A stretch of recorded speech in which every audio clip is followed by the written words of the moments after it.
안녕하세요. 오늘도 이곳을 놀러와 주신 여러분들을 향해 인사를 크게 한번 올려봅니다.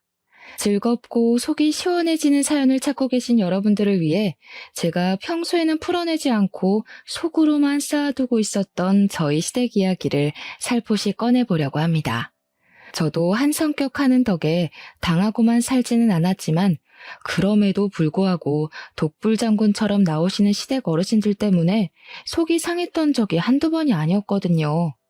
아무리 남편이 제 편을 들어준다고 해도 어른이 말씀하시는데 토를 단다고 툭 뱉어버리시면 저희는 합주기가 될 수밖에 없지 않겠습니까? 하지만 원래 마무리는 묵직한 한 방으로 끝내는 거라 했습니다. 제가 어떤 방법으로 저를 되찾게 되었는지 여러분들께 그 숨겨진 이야기를 들려드리겠습니다. 지금부터 어떻게 보면 경악스럽고 어떻게 보면 속이 시원한 이야기를 시작해 보도록 하겠습니다. 끝까지 함께 해주실 거죠? 저는 나름 부잣집에서 태어나 엄청난 사랑을 받으면서 무럭무럭 자랐고 당연히 고생이라는 것을 단 한 번도 하지 않고 살아왔습니다. 아주 어릴 적에 TV에 나오던 발레리나를 보고 한눈에 사랑에 빠져서 저는 발레를 배우겠다며 어머니 아버지께 엄청나게 떼를 썼고 제가 끈기가 부족한 아이였기에 엄마는 그냥 무용학원을 보내주셨습니다. 어차피 이러다가 말겠지. 뭐 한 3, 4개월 배우고 나면 재미없다고 그만두겠지 싶었는데 제가 발레 학원을 다니면서 엄청난 재능이 있다는 것을 발견하게 되었습니다. 물론 엄청난 재능이라는 게 저만 가지고 있는 것은 아니니 수많은 경쟁에서 밀리기도 했지만 저는 대한민국에서 알아주는 예술중학교, 예술고등학교 무용과를 졸업했습니다. 당연한 수순으로 저는 알아주는 무용과가 있는 대학에 진학을 했고 발레가 유명한 나라인 러시아로 유학까지 다녀오게 되었습니다. 러시아 유학을 하던 도중 운이 좋게도 러시아 무용단에 입단을 하게 되어서 발레 공연을 하며 이름을 서서히 알리기 시작했습니다. 하지만 타지에 나와 있는 것이 너무나도 외롭고 힘들었기 때문에 저는 계속 한국으로 돌아가고 싶다는 열망을 가슴 안에 품고 지내고 있었습니다. 제 주위에는 전부 한 가지 배역을 탐내는 동료들로 가득했기 때문에 보이지 않는 경쟁이 쉼없이 계속되었고 마음 낼 곳이 하나 없는 곳이라 너무나도 지쳐가게 되었습니다. 한국으로 돌아오기로 몇 번이나 마음을 먹었다가도 여기서 제대로 자리를 잡아야 경쟁이 치열한 국립발레단에 들어갈 수 있었으므로 참고 또 참아내게 되었죠. 그러던 도중 한국에서 온 남편을 만나게 되어 연애를 시작했고 저는 남편을 따라서 한국으로 돌아와 결혼식을 올리게 되었습니다. 한국에서도 쉬지 않고 발레단의 문을 두드린 덕분에 저는 발레리나라면 누구라도 가고 싶어하는 국립발레단에 들어가 메인으로 서기도 하면서 승승장구를 하며 지내고 있었습니다. 남편의 집 또한 저희 집 못지않게 부유한 집안이었기 때문에 시댁에서도 친정에서도 저희 사이를 반가워하셨고 덕분에 평화로운 나날들을 보내고 있었습니다. 하지만 평화가 계속되고 행복이 지속되면 그만큼 큰 시련이 온다는 이야기가 있지 않겠습니까? 저에게 악재가 겹치고 겹치게 되었습니다. 저희 아버지는 사업체를 운영하고 있었는데 분명 아무런 문제가 없었던 상품들에 문제가 생기기 시작하면서 전량 리콜 사태가 벌어지게 되었습니다. 아버지께서는 아무런 예고 없어 벌어진 일에 문제를 해결하기 위해서 잠도 제대로 주무시지 못할 정도로 바쁘게 뛰어다니기 시작하셨습니다. 하지만 공장 상황은 나아지지 않았고 아버지께서는 갑자기 떠안게 된 부채에 이리저리 돈을 빌리러 다니기 시작하셔야 했습니다. 은행에서 돈을 대출받을 수 있게 된 아버지는 1차적인 공장 부도를 넘긴 뒤 서둘러 빚을 갚기 위해 신제품을 출시하게 되었습니다. 그런데 그 물건에서도 문제가 발생되는 바람에 또다시 한바탕 피바람이 불기 시작했습니다. 공정 과정에서 문제가 발생되어 버린 것입니다. 신제품은 드라이기였는데 불이 난다는 신고가 접수가 되면서 고객센터가 난리가 나게 되었고 결국 뉴스까지 소개가 되면서 소비자들이 물건을 사용하지 않게 되었습니다. 폭발 사고가 날 뻔해서 아주 큰일이 나는 줄 알았다. 전선이 합선이 되어서 감전이 되는 줄 알았다 하는 고객들의 말도 안 되는 인터뷰까지 고스란히 전파를 타게 되었습니다. 물론 불꽃이 일어나서 드라이기 작동이 멈춘 일은 있었지만 폭발이라든지 합선에 대한 일은 신고 접수된 부분이 없었습니다. 하지만 사람들은 자극적인 것에만 집중을 하기 시작했고 당연하게도 아버지의 사업은 한순간에 쓰러지게 되었습니다. 정말 치사하게도 은행에서는 아버지의 사업이 크게 무너져 내리기 시작하니까 투자금을 회수하겠다면서 이자까지 한 번에 갚아달라고 아버지를 옥죄기 시작했습니다. 아버지는 갑자기 들어온 투자금 회수 압박에 정신을 차리지 못하셨고 잠시 자포자기한 틈을 타 부도까지 맞이하게 되었습니다. 부도에서 끝이 났더라면 다행인데 양심적으로 회사를 운영하셨던 아버지께서는 오랜 시간 함께 일한 직원들이 한 푼도 받지 못하고 실직하게 되는 것을 그냥 보지 못하셨습니다. 공장 부도로 인해서 축소되었던 직원들의 특근비와 퇴직금, 그리고 월급까지 챙겨주시는 바람에 아버지는 쓸데없는 빚까지 더 지게 됐습니다. 아버지께서는 일이 이렇게 된 부분에 있어서 다시 한번 조사를 하기 시작하셨고 혼자서 갖은 무시를 다 당하시면서도 꿋꿋하게 진상을 밝히길 원하셨습니다. 결과적으로 아버지 밑에 계시던 임원 중 한 분이 거래 대금을 중간에서 횡령을 했던 게 가장 큰 이유였다는 것이 밝혀졌습니다. 공장을 계약하는 과정에서 뒷돈을 챙겼으며 단가보다 훨씬 저렴하게 물건을 뽑아내야 했기에 하자가 있었다는 것을 알게 되었습니다. 아버지께서 모든 걸 알게 되었을 때는 그 임원은 이미 해외로 도망을 간 뒤였고 흔적을 지우고 사라진 탓에 아버지가 모든 빚을 떠안게 되었습니다. 정원에 딸려 있어서 봄이 되면 꽃이 피고 여름이 되면 열매가 맺히고 가을에는 단풍이 지던 저희 집은 한순간에 낡아빠진 빌라로 변해버리게 되었습니다. 한평생을 전업주부로 사셨던 어머니께서는 바뀌어버린 환경에 적응을 하시느라 꽤 고생을 하셨습니다. 그 빌라조차도 사실은 저와 남편이 갑자기 벌어진 일에 놀라서 급하게 얻어들인 빌라였습니다. 빚쟁이들은 어떻게 알았는지 제 계좌까지 정지를 걸겠다면서 협박을 하기 시작했고 저에게 돈을 갚으라고 난리를 피우기 시작했습니다.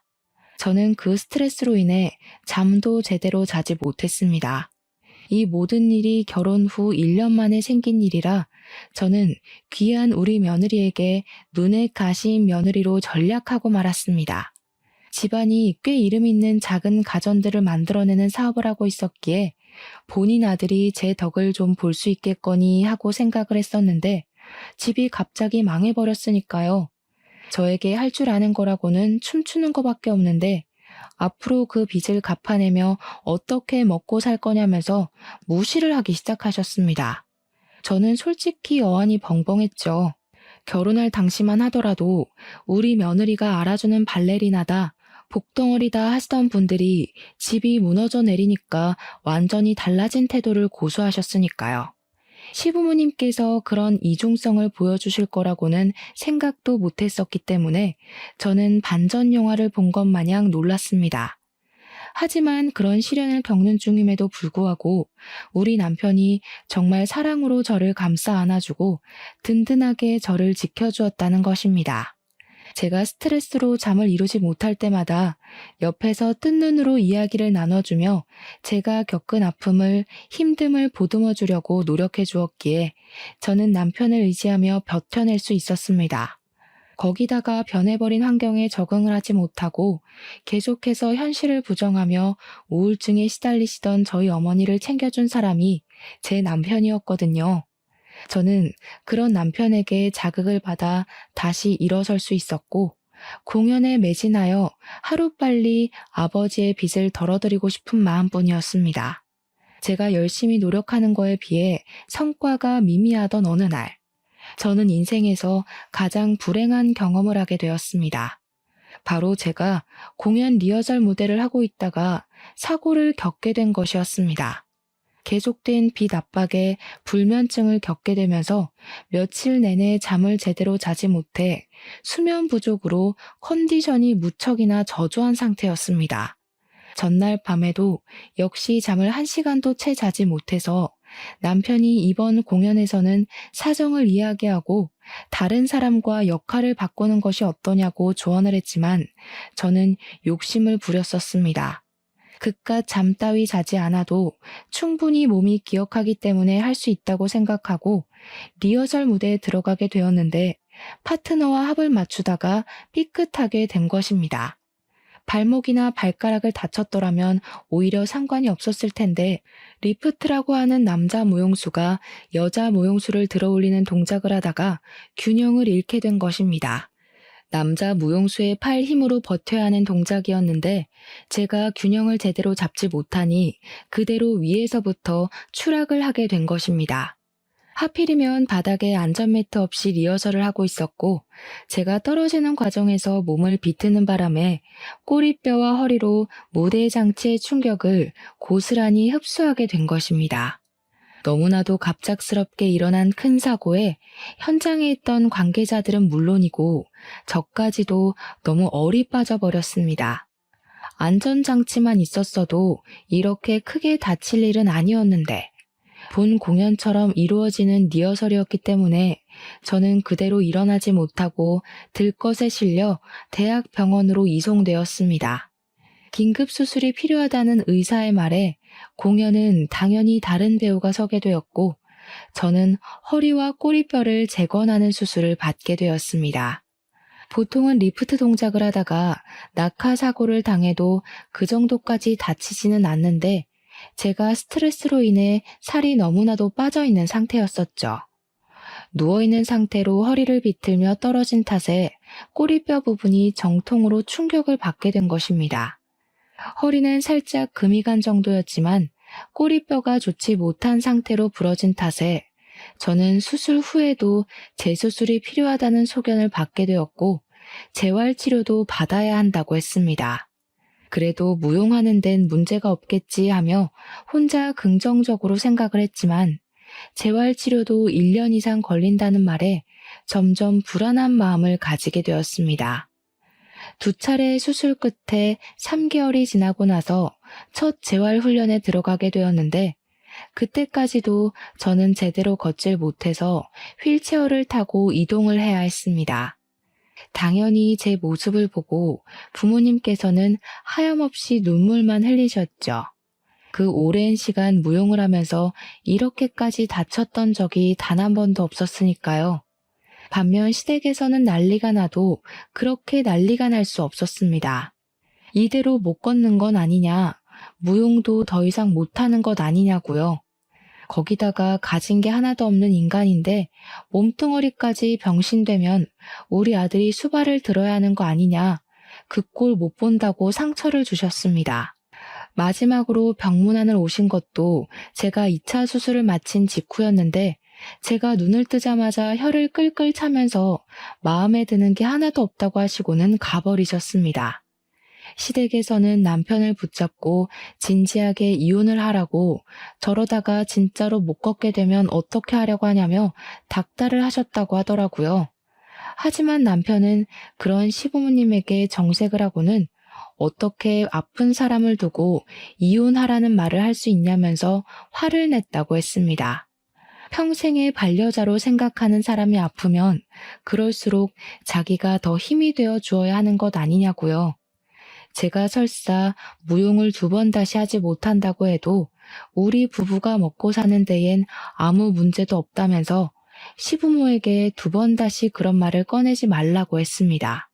돈이 많으면 베풀면서 살아야 하는 게 세상의 순리고 우리 와이프 재활하는 데 도움을 줄 생각을 해야지. 2분 다 너무하신 거 아닙니까? 어떻게 사람이 한순간에 무너지자마자 이혼을 하라는 이야기를 아무렇지도 않게 하실 수가 있어요. 반대로 제가 지금 우리 와이프와 같은 상황이라면 부모님께서는 그런 수모를 겪고도 2다리 뻗고 주무실 수 있을 것 같습니까? 시부모는 그 말에 아무런 대답도 못하셨다고 해요. 물론 우리 남편이 아깝긴 아깝죠. 남편은 제약회사 신약개발연구실에서 일을 하는 사람이었는데 능력이 참으로 출중한 사람이었습니다. 저랑 러시아에서 만나게 되었을 시점에도 러시아에 있는 제약회사 연구실에 1년간 파견 근무를 왔다가 우연히 저를 만나게 되어 연애를 시작한 것이었습니다. 우리 남편은 연봉도 꽤 높은 사람이었고 사실 제가 일을 하지 못한다고 해서 먹고 사는 것에 큰 지장이 생길 만한 상황 자체는 아니었습니다. 하지만 제가 남편에게 우리 부모님의 빚을 같이 갚아달라고 할 마음은 전혀 없었기 때문에 어떻게 해서든 제 힘으로 헤쳐나가고자 아등바등했던 것입니다. 제 월급의 전부를 저희 친정에다가 드리고 있었기 때문에 제가 일을 하지 못한다면 친정 부모님께서 많이 힘들어하실 것 같았거든요. 시댁에서는 제가 월급을 전부 친정에 가져다 준다는 것을 모르고 있었지만 어느 정도는 보내고 있다고 예상은 하셨을 겁니다. 그러니 남편이 혼자 돈을 벌게 되면 남편의 돈이 저희 집으로 흘러간다고 생각을 하셨을 테고요. 귀하게 공부만 시켜서 능력을 인정받고 있는 아들이 망해버린 처가 때문에 짐을 짊어져야 한다고 생각하실 테니 제가 당연히 눈엣가시로 보였겠죠.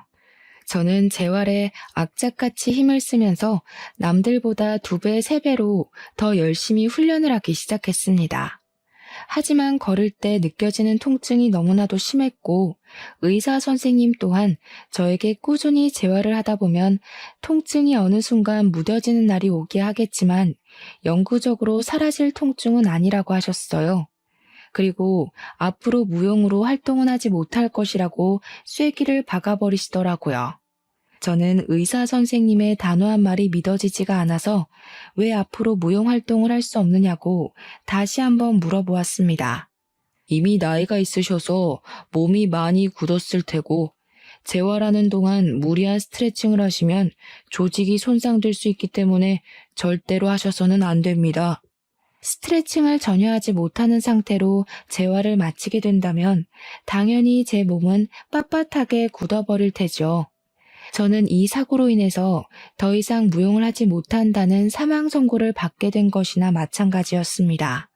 동작을 하는데 무리가 가지 않을 정도의 수준이 온다 하더라도 그것은 일부 동작이나 연습 정도의 수준이지 무대에 올라갈 만큼의 실력을 다시 되찾긴 어려울 것이라는 뜻이었습니다. 하루라도 연습을 하지 않으면 몸이 적응을 못하고 굳어지는 게 느껴지는데 1년을 넘는 시간 동안 연습은커녕 스트레칭도 할 수 없다고 하니까요. 저는 의사 선생님 앞에서 눈물을 펑펑 쏟아냈지만 현실적으로 불가능한 일이라는데 제가 받아들여야지 어떻게 하겠습니까? 남편은 옆에 서서 같이 울면서 저를 위로해 주었지만 자신의 분야에서 승승장구하고 있는 남편에게 질투가 나기도 하고 위로가 귀에 담기지 않았습니다. 거기다가 우리 남편이 저에게 프로포즈할 때 제가 점프를 뛸 때마다 나비 한 마리를 보는 기분이라고 너무 멋있다고 하면서 프로포즈를 했었거든요. 이제 더 이상 나비처럼 뛸 수 없는 몸이 되었으니 남편의 마음이 변하진 않을까 생각하게 되면서 점점 불안증은 커지기 시작했습니다. 제가 불안해한다는 걸 남편도 느낀 것인지 그 뒤로 매일같이 저에게 어떤 모습을 하고 있던 저를 사랑할 거라고 믿음을 주었습니다. 제가 지쳐서 포기를 하고 싶다고 할 때에도 역시 저는 할 수 있는 사람이라고 용기를 주었고요. 저는 불안했던 마음이 점차 열리고 옅어지면서 남편의 말을 완벽하게 신뢰하게 되었고 결과적으로 저희 2사람의 사이는 돈독해지게 되었습니다. 저는 1년 2개월이라는 시간을 오로지 재활에만 쏟아부었어요. 33살의 나이에 다시 무용이 하고 싶다는 열망을 감추지 못하고 오디션을 보러 가게 되었습니다. 사고 이후 처음으로 보는 오디션이었기에 가슴이 너무 떨려서 잠도 제대로 자지 못했고 그런 저를 남편이 옆에서 지켜보겠다고 응원을 해주었습니다.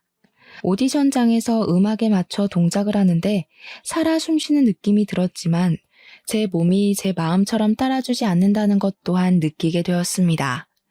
당연히 떨어지겠구나 하는 생각을 하면서도 오기가 생겨서 한국을 모두 마치게 되었지만 결과는 역시 예상한 대로 탈락이었습니다. 30대 중반으로 가고 있는 저와 20대 초중반의 젊은 친구들의 차이가 어마어마했고요. 제 실력 자체가 예전과 비교했을 때 정말 형편없는 수준이었거든요.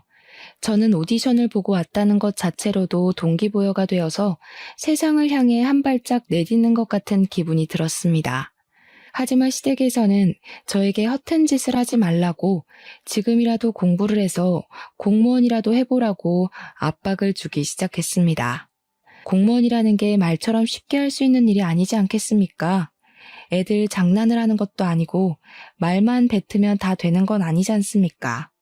당연히 저는 시댁에 거절의 의사를 밝혔는데 시모가 저에게 큰 소리를 치시더라고요. 그러면 그거마저 하지 않으면 평생 우리 아들한테 기생해서 살 거야? 제가 무슨 벌레인가요, 어머님? 기생이라뇨. 제가 다치고 싶어서 다친 것도 아닌데 그때부터 지금까지 정말 너무하시네요. 말이라도 수고했다고 못해주세요. 저도 재활치료하느라 힘들었어요. 이대로 걷지도 못하게 될까봐 불안해서 잠도 못 잤다고요. 아유, 드세다 드세. 어디 시어머니한테 말 대답을 하니? 너 우리 아들한테도 그렇게 이야기하고 쥐잡듯이 잡는 건 아니지? 시모는 그냥 모든 것이 마음에 안 든다는 식으로 말씀을 하셨고 저는 그런 시모를 무시하기 시작했습니다. 어차피 남편 앞에서는 한마디도 못하시는 분들이었기에 시모와 통화를 하든 시댁에 가든 저는 남편 옆에서 떨어지지 않았습니다. 그러니 시모도 저에게 잔소리를 하지 못했고 저에게 상처 주는 행동도 하지 못하셨습니다. 처음부터 이렇게 해야 했는데 제가 너무 뒤늦게 안 거죠. 사실 저희 남편에게는 형이 하나 여동생이 하나 있는데요. 아주버님은 정말 무뚝뚝하고 자기 일 이외에는 신경을 쓰지 않는 사람이라 가족들에게까지 관심을 두고 계시는 분들이 아니었습니다. 시부모님께서 저에게 잔소리를 하고 화를 내셔도 아주버님은 들리지도 않는 건지 세상 무심하게 자기 할 일만 하시는 분이었는데 신우는 차원이 다른 사람이었습니다. 얼마나 여우 같은 사람이었냐면 제가 발레리나로 인터뷰도 하고 주인공도 맡을 시절에는 콩고물을 얻어먹을 게 없나 싶어서 저에게 알랑방귀를 끼면서 들러붙었었거든요. 제 공연에 부르지도 않았는데 비싼 티켓 값을 내고 찾아와서는 꽃다발을 주겠다며 대기실에 들어와 괜찮은 사람 있나 없나 주변을 살피는 그런 사람이었습니다. 그러다가 마음에 드는 사람이라도 발견하면 동료 무용수들을 소개해달라고 하면서 아양은 다 떨고 저에게 친한 척을 다 했습니다. 그러다 제가 사고로 인해서 무용단은커녕 집에서 우울하게 지내고 있으니까 아무짝에도 쓸모가 없다며 시모와 함께 무시를 하기 시작하더군요. 언니, 근데 무용하다 보면 막 신체도 서로 부딪히고 딴 마음도 먹게 되고 그러지 않나? 그거 바람 아냐? 언니 솔직하게 말해봐. 같이 작품하다가 정본난 남자 무용수들도 있지? 결혼한 이후에도 있는 거 아니야? 어머머. 신우, 무식해 보이니까 어디 가서 그런 소리 절대 하지 마세요. 아셨죠? 신우 논리대로라면 세상 모든 무용수들은 죄다 가정 파탄이나 내는 사람이게요. 신체가 접촉하는 건 최소한의 부위인 거고 그것도 전부 무용 동작일 뿐인데 그런 아름다운 춤을 보고 불순한 생각만 하신 거예요? 신우는 문화생활을 즐기면 안 되겠다. 혹시 영화나 드라마 보고도 주인공들끼리 무조건 사귄다, 바람이다 생각하시는 건 아니죠? 그러면 너무 무식한 건데. 뭐요? 무식?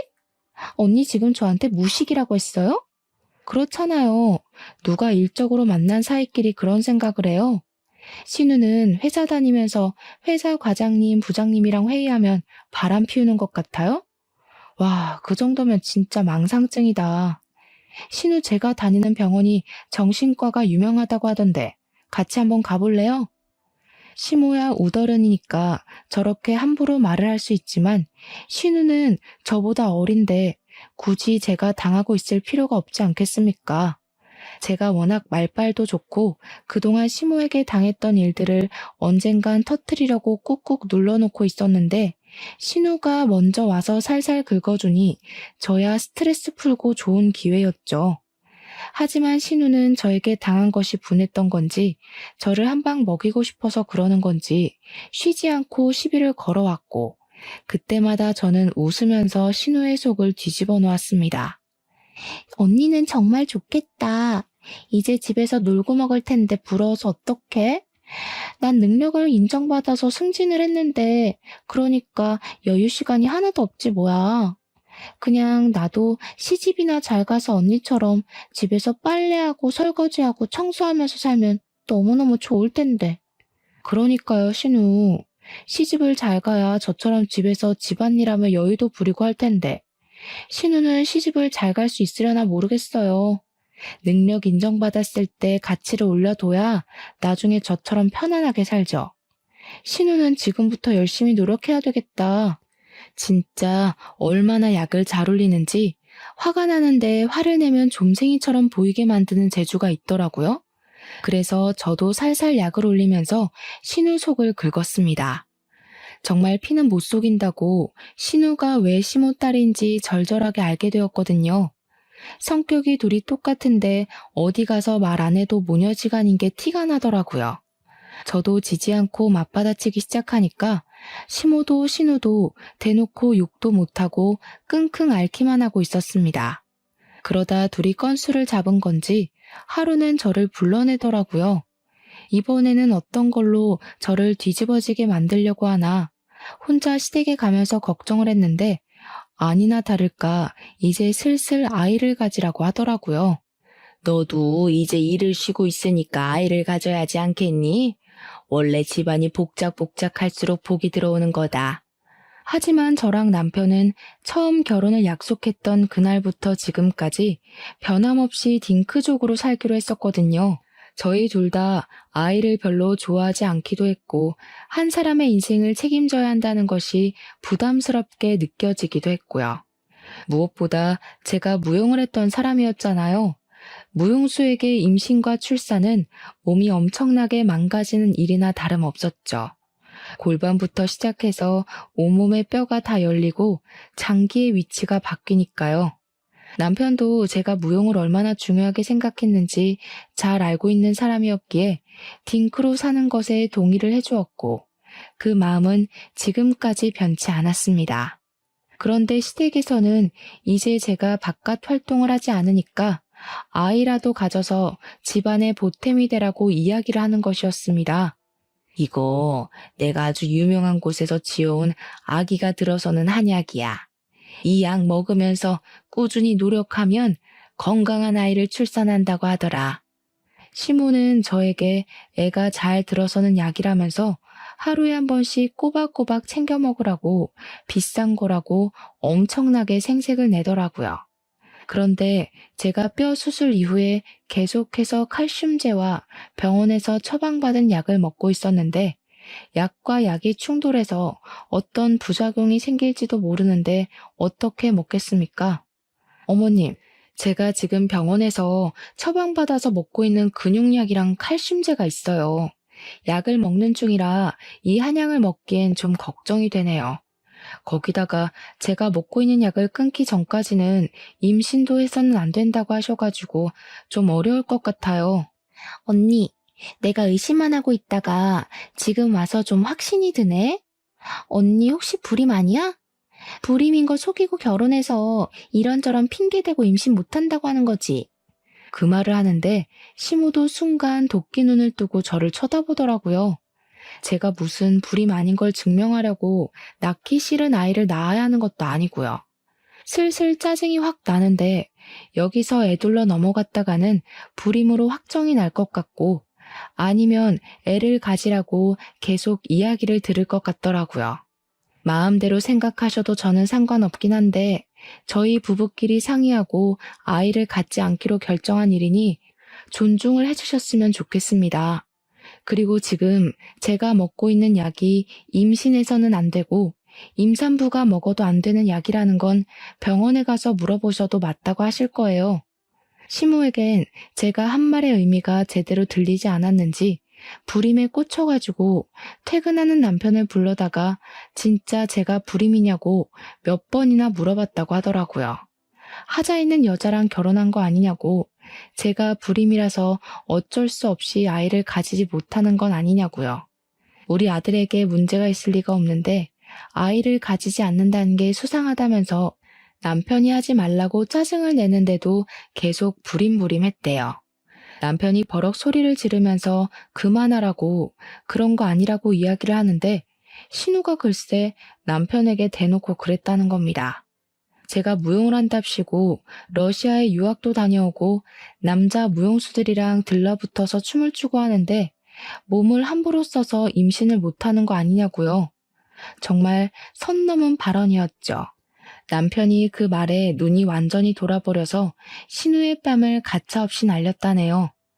얼굴이 짝소리와 함께 돌아간 신우는 순둥이 같던 남편이 자기 얼굴을 쳤다는 거에 충격을 받았고 시모도 너무 놀라서 악소리도 내지 못했대요.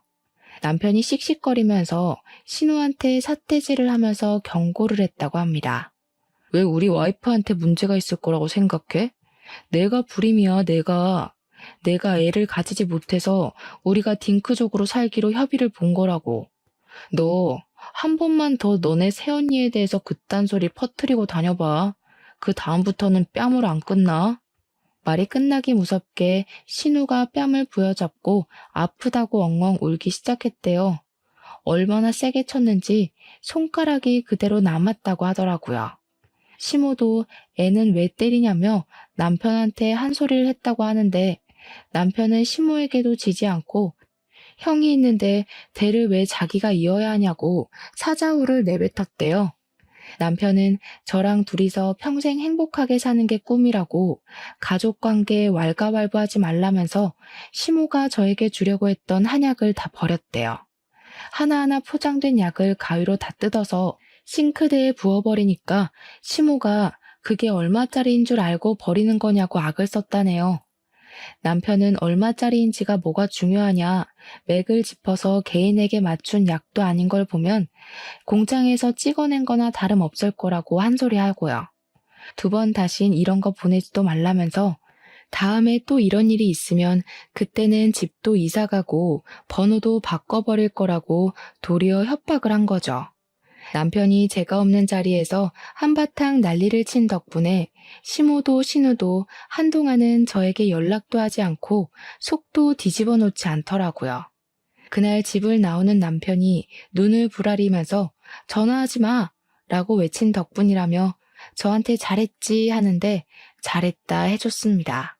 근데 시댁에서 그 난장판을 피우는데 아주버님도 자리에 계셨다고 하더라고요. 자기 여동생이 뺨 맞고 시모가 바락바락 소리를 지르는데도 눈 하나 깜빡 안 하더래요. 남편이 집에 간다고 나오니까 그제야 잘 가라고 인사 한마디 한 게 끝이라는데 그 이야기를 듣고 아주버님도 진짜 대단하다 싶었죠 뭐. 그렇게 평화로운 시간을 보내던 도중에 저와 함께 같이 공연을 했던 무용 선배에게서 오랜만에 연락이 왔습니다.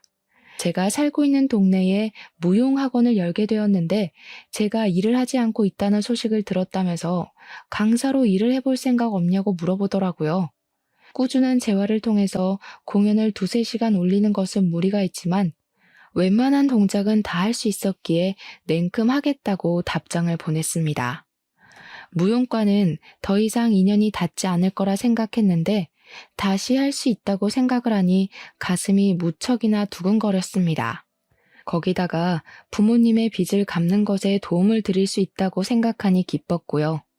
제가 다시 일을 시작했다는 소식이 시댁에도 들어간 건지 시모가 볼멘 소리로 우리 아들 밥은 누가 챙기냐 하는 소리를 듣긴 했어요.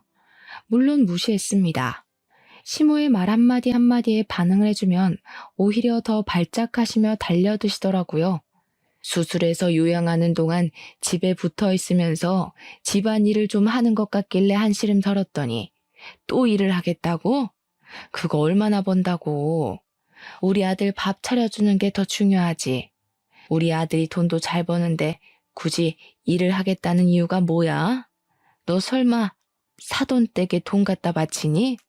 우리 아들이 벌어온 돈도 사돈댁 빚 갚는 데 쓰고 있는 건 아니지? 제가 그냥 한 귀로 듣고 한 귀로 흘리면서 네 아니요로만 일관을 하니까 시모가 엄청나게 답답했었나 봅니다. 고부간의 갈등은 저희 둘에게서 끝이 났어야 했는데 저희 부모님께 전화를 해서 시모가 엄청나게 답답했었나 봅니다. 고부간의 갈등은 저희 둘에게서 끝이 났어야 했는데 글쎄 저희 부모님께 전화를 해서 시모가 이 정신나간 소리를 한 게 아니겠습니까? 사돈댁이 망한 것도 속상해 죽겠는데 우리 아들 돈으로 빚 갚는데 보태고 있냐고 말입니다. 저희 부모님께서도 그 말을 듣고 속상하셨는지 저에게 돈을 보내지 않아도 된다고 본인들이 스스로 갚을 테니 걱정 말라고 하시는데 제가 너무 열이 받아서 참지 못하겠더라고요. 남편에게 이야기를 하고 시댁에 찾아가서 뒤집어 엎었습니다. 지금 우리 부모님께 전화해서 뭐라고 하셨다고요? 우리 아들 돈으로 빚을 갚네 마네. 우리 집 빚 갚는데 남편 돈 한 푼도 들어간 거 없습니다. 제가 벌어서 제 돈으로 갚아드리겠다는데 어머님이 왜 참견하세요? 나중에 어머님도 폭삭 망하면 제 돈 쓸 생각 하나도 하지 마세요. 지금 어머님께서 먼저 선 넘으신 거니까 저도 절대로 가만히 있지 않겠습니다.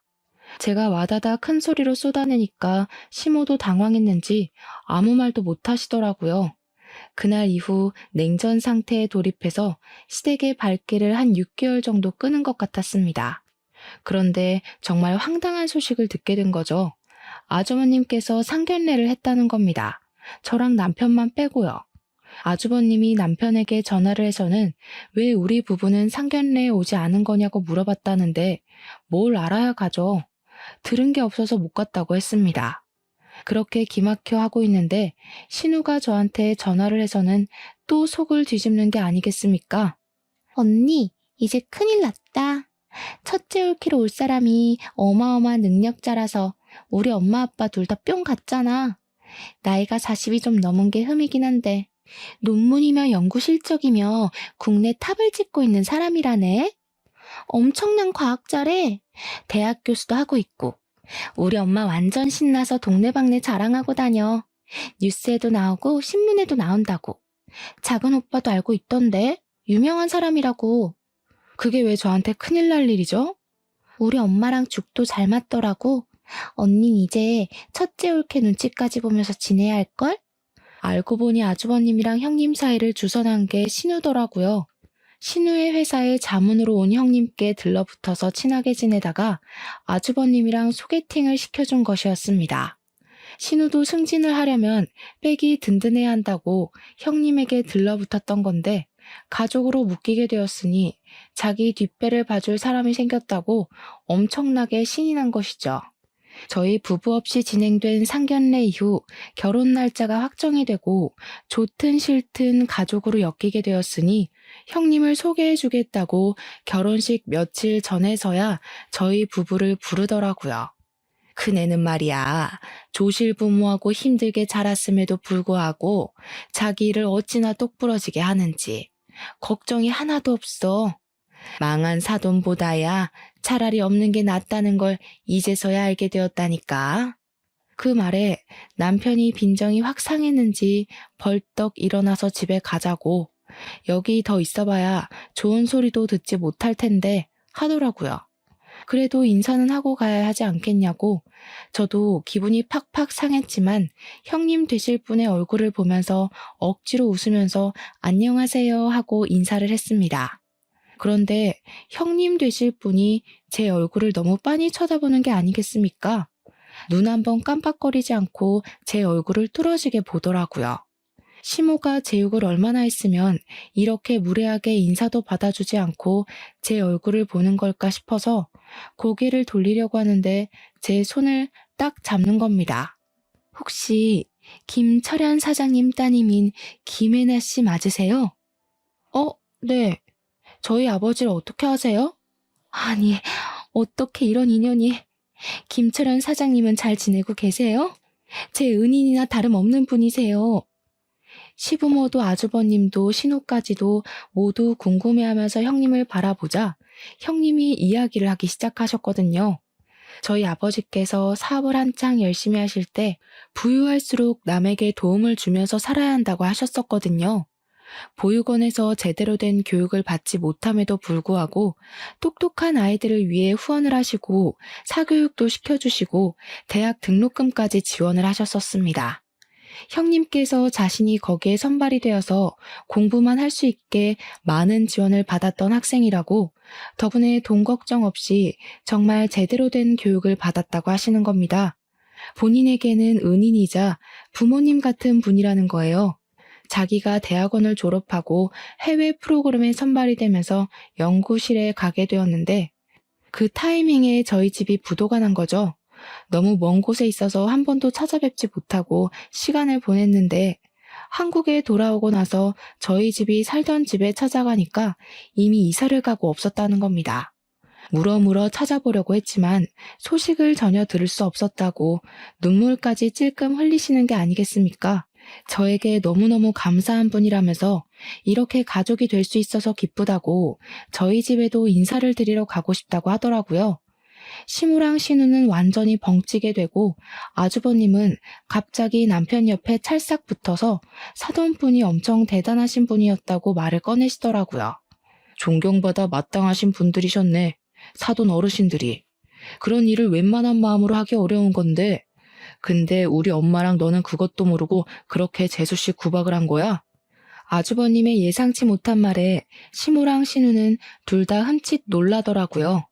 형님 되실 분이 눈을 살짝 뾰족하게 뜨면서 제가 어디 가서 구박받을 만한 사람은 아닌데 하시며 제 편을 들어주셨고요. 신우가 형님의 뒷배가 필요하다고 하지 않았겠습니까? 자기가 언제 저를 구박한 적이 있냐고 오해라고 하더라고요. 저 둘째 올케랑 사이 엄청 좋은데 제가 구박을 하긴 뭘 하겠어요. 제가 손아래 사람인데 언니랑 저랑 되게 친해요. 친해? 웃기고 앉아있네. 너 내 와이프한테 불임 운운하면서 난리쳤던 기억은 아주 안드로메다로 보내버렸나 보다? 그 말에 형님이 기겁을 하시면서 어떻게 그런 말을 할 수가 있냐고 하셨습니다. 진짜 불임이면 어떻게 하려고 상처가 될 말을 아무렇지 않게 할 수 있냐면서 신우에게 무서운 사람이라고 하더라고요. 티가 나게 한 발짝 뒤로 물러서는 형님을 보면서 저도 속으로 고소함을 느끼고 있었죠. 저에게 나중에 따로 이야기를 할 시간이 있었으면 좋겠고 저희 부모님께 꼭 한번 감사 인사를 전하고 싶다고 하셨습니다.